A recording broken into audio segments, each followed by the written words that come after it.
সেদ্ধ করার পরে এই যে এই লুকটা এসছে। এবার এটাকে আমি মিক্সিতে দিয়ে পিষে নেব। দেখুন কড়াইতে দিচ্ছি সাদা তেল।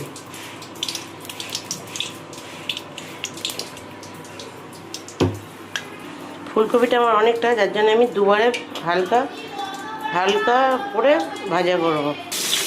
দেখুন এইভাবে বাদামি বাদামি কেমন লাগছে ক্যামেরায় বুঝতে পারছি না, বাদামি বাদামি করে ভেজে নিয়েছি। যে কপিটা ভাজলাম অল্প একটু তেল ছিল, এর ভিতরে দিয়ে দিলাম এই যে একটু গোটা গরম মশলা।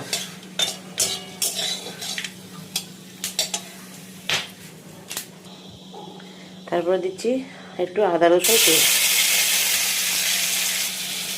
তারপরে দিলাম ধনের গুঁড়ো 1 চামচ, জিরের গুঁড়ো 1 চামচ,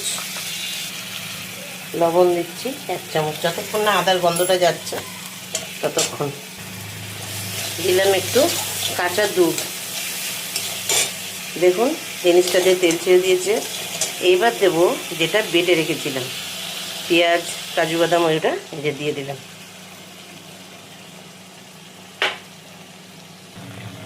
তিন চামচ চিনি দিলাম, মিষ্টি মিষ্টি হবে এটা। দেখুন কালারটা কি সুন্দর আসছে। দেখুন এবার আমি দিয়ে দেবো একটা ছোট প্যাকেটের দুধ।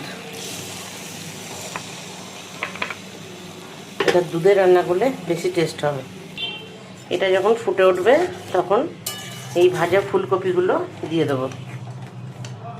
দেখুন এটা কিন্তু ফুটে উঠেছে। এইবার এই কপিগুলো দিয়ে দিচ্ছি।